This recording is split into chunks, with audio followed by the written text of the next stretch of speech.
వాళ్ళమ్మ మిండలతానికి వెళ్ళి తెచ్చిర్రా.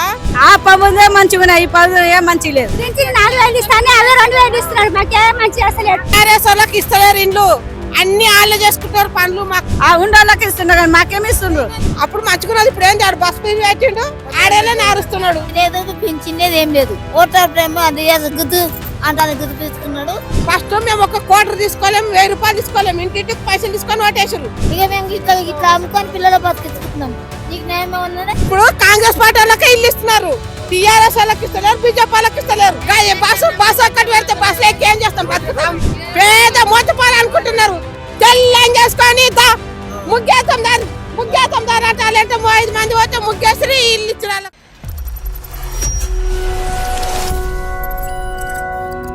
టీఆర్ఎస్ వాళ్ళకి ఇస్తలేరు ఇండ్లు, అన్ని వాళ్ళే చేసుకుంటారు పనులు. మాకు ఇప్పుడు తెలంగాణ నడిచినమాట అని ఏమి ఇస్తలేరు, వీళ్ళకి ఏమి ఇస్తున్నారు చెప్పు. ఇప్పుడు యూరియా సంచులు దొరుకుతున్నాయా? అప్పుడు యూరియా సంచులు ఎట్లుంటుండే, ఎట్లా బతకాలి, ఎట్లా చేయాలి అనేది ఆలోచన ఉందా? ఆడవాళ్ళకి మా ఊళ్ళో ఇల్లు ఇస్తాం మేము, ఇల్లు వస్తుందని 3 నెలలు 4 నెలలు ఆపినాం. ఓట్లు వేపించుకున్నారు, అన్ని వేపించుకున్నారు. ఇప్పుడు మాకు ఇల్లు ఇస్తలేరు. ఉన్న వాళ్ళకు కూలగొట్టి కట్టిస్తున్నారు కాంగ్రెస్ వాళ్ళకు, మళ్ళీ మాకు ఇస్తలేరు.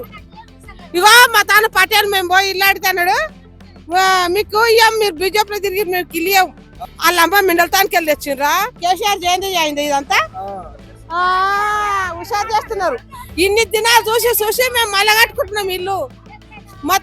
మా ఊళ్ళు ఇస్తామన్నారు, చేయలేరు. ఇప్పుడు వాళ్ళే చేయలేరు ఇల్లు అన్ని.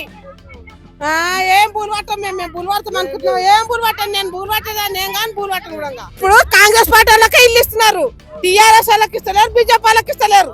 ఇప్పుడు 6 నెలలు 7 నెలలు అవుతుంది ఇల్లు మొదలు పెట్టి, అసలు ఇల్లు ఇస్తాను మా ఊళ్ళో. కాంగ్రెస్ వాళ్ళకి మొత్తం కాంగ్రెస్ వాళ్ళకి ఇస్తున్నారు, మాకు ఇస్తలేరు. మీరు లాస్ట్ టైం ఎవరు కోటేసారు? మేము బీజేపీకి వేసినాం. బీజేపీకి వేసిరా? అంటే ఇప్పుడు తెలంగాణ ప్రభుత్వం మీకు ఇష్టం లేదా, కేసీఆర్ ప్రభుత్వం? అప్పుడు కేసీఆర్కి వేసినాము, ఈయనకే వేసినాం మేము. మా మరదలు ఇక్కడనే, మేము అందరం ఇక్కడనే, అందరం ఇక్కడ ఉంటాం. కేసీఆర్ ప్రభుత్వం ఉన్నప్పుడు ఎట్లా ఉంది, ఇప్పుడు కాంగ్రెస్ ప్రభుత్వం వచ్చినప్పుడు ఎలా ఉంది? అప్పుడు మంచుకున్నది, ఇప్పుడు ఏంది ఆడు బస్ ఫీజు పెట్టిండు, ఆడేలా నారుస్తున్నాడు. ఒక్కరొక్కరు ఇంట్లో ఉన్న వాళ్ళకు జాబ్ లేవు, 1-2 ఎదుకిచ్చిర్రు. మా పిల్లలు ఒక్కరొక్కరు జాబులు లేవు, ఏం లేవు. పేద మోతపాలు అనుకుంటున్నారు. తెల్లం చేసుకొని ముగ్గేస్తాం దాని అంటే 5 మంది పోతే ముగ్గేసి ఇల్లు ఇచ్చిన వాళ్ళకు. మాకేమి ఇల్లు లేదు, ఏం లేదు. మా ఊళ్ళో ఏమన్నా చేసేటప్పుడు హరీష్ రెడ్డి కొడుకు ఆయన దిక్కు మేము చేసినాం సర్పంచ్ని. ఫస్ట్ మేము ఒక కోటర్ తీసుకోలేము, 1000 రూపాయలు తీసుకోలేము, ఇంటింటికి పైసలు తీసుకొని ఓటేసారు. 1 రూపాయి తీసుకోకుండా మేము ఓటేస్తామన్నాడు. కరెక్ట్ గుడ్రల గంజంకటాయకు ఫస్ట్ మేము ఇల్లు ఇస్తామన్నారు. ఇంతవరకు మాకు ఇల్లు లేరు. మేము 10 ఏళ్ళు వచ్చి 10 బతికి మళ్ళీ ఇప్పుడు ఊరాతలు పోయి ఇల్లు కట్టుకుంటున్నాం. మేము కట్టుకుంటున్నాం. వాళ్ళ బిల్లు వేస్తామని 6 నెలలు 7 నెలలు ఉంచినాం. అట్లా కూడా అంగిస్తలేరు. ఇల్లు కట్టుకోవడానికి 5 లక్షలు ఇస్తా అన్నారు కదా, 1 రూపాయి ఇస్తలేరు. 5 లక్షలు కాదు, 1 రూపాయి ఇస్తలేరు. ఇప్పుడు టీఆర్ఎస్ కాంగ్రెస్ వాళ్ళకే ఇస్తున్నారు ఇండ్లు, వీళ్ళకి ఇస్తలేరు. అంటే 200 యూనిట్ కరెంట్ ఫ్రీ ఇచ్చారు కదా, మీకు ఇవ్వలేదా? కరెంట్ ఫ్రీ ఎవరికి ఇస్తున్నారో ఏం చేస్తున్నారో అవన్నీ ఎక్కడో కానీ కరెంట్ మీద బతామా, కరెంట్ తింటామా మనం. ఇప్పుడు ఇండ్లు ఇస్తున్నాడు, పేదలకు ఇవ్వాలి, ఇల్లు లేని వాళ్ళకి ఇల్లు ఇవ్వాలి. ఇల్లు ఉన్న వాళ్ళకి ఇల్లు ఇస్తున్నారు, కాపాలకి ఇస్తున్నారు. వర్షాన్ని ఆనే ఉన్నది దొరకక, బియ్యం ఖరాబ్ అయ్యాయి. బస్ అక్కడి పెడితే బస్సు ఎక్కి ఏం చేస్తాం, బతుకుతాం. బస్సులు ఎక్కి బతాం, ఆటోని పోతాం, ఆటోని వస్తాం. నెక్స్ట్ ఎలక్షన్స్ వస్తే ఎవరికి ఓటేస్తారు? మేము వాళ్ళ కారు గుర్తుకేస్తాం. ఆ ఉండోళ్ళకి ఇస్తున్నారు కానీ మాకేమి ఇస్తుండ్రు. ఎవరికి ఇస్తలే, ఏం చేస్తలే. మేము ఈడ కష్టం చేసి అవుతున్నాం. ఆ ప్రభుత్వం బాగుందా, ఈ ప్రభుత్వం బాగుందా? ఆ పనులే మంచిగా ఈ పనులు ఏం మంచి లేదు. ప్రభుత్వం ఏమి ఇస్తలేదు, హామీలు ఏమి ఇస్తలేదు. ఏం చేసినా కానీ ఏం లాభం లేదు. ఇస్తుండ్రు, మాకేమి ఇస్తుండ్రు, మాకేమి ఇస్తలేదు.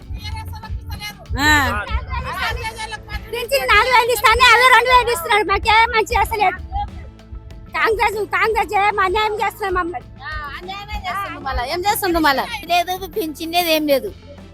ఇదే ఊరు మళ్ళీ శాంతినగర్. ఓటర్ ప్రేమ అది గుద్దు అంటే గుద్దు తీసుకున్నాడు. ఇప్పుడేమో అసలే లేదు. ఊళ్ళు లేక మా పిల్లాడు ఒక్కొక్కరు 16 చదివిండ్రు.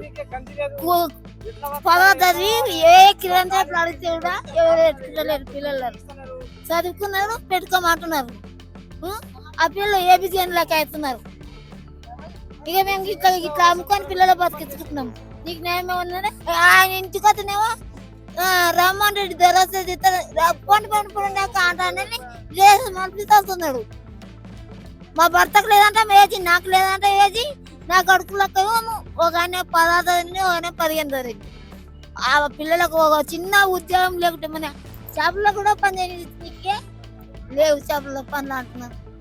అంటే కేసీఆర్ ప్రభుత్వం ఉన్నప్పుడు పింఛన్ కరెక్ట్ టైంకి పడుతుండే ఆయన మాకు ఆయన కూడా ఏం చేయలేడు దొరకూడంగా మాకేం పింఛన్ చేయలేడు. అంటే బీఆర్ఎస్ ప్రభుత్వం బాగాలేదు కాంగ్రెస్ ప్రభుత్వం బాగాలేదు అంటే మాకైతే వాళ్ళేది ఆయన నువ్వేమన్నది మా భర్తకు లేదు ఇప్పుడు 6 మంది 9 మంది పిల్లల తండ్రికి వేది లేదంట పింఛన్కి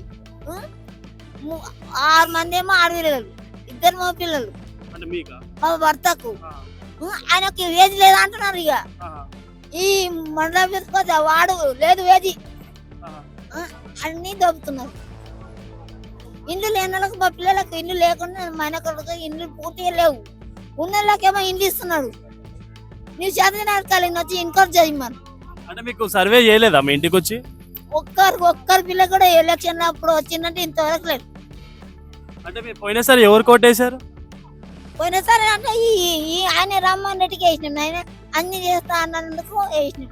అంటే పింఛన్ కూడా వస్తలేదు మాకు పింఛన్ మా భర్తకు లేదు మాకు లేదు మా పిల్లలకు కొలు లేవు ఏది లేదు. షాపులలో పోతే షాపులలో పిల్లలు ఇస్తాను పిల్లలు ఎవరు ఎట్టుకునే ఎక్కిస్తారు అని పిల్లలు వస్తలేరు ఎవరు ఎట్టుకోలేదు షాపులలో అందుతుందంట. అంటే ఏ ప్రభుత్వం వస్తే మంచిది అనుకుంటున్నారు? మాకే ప్రభుత్వం అన్నా రాక మా భర్తకు మా పిల్లలకు ఏదైనా చిన్న జాబ్ చూపిస్తే చాలు అంతే. మా భర్త నాకు ఇవ్వకటే మా మగనికి ఇమ్మనిపించింది అంతే.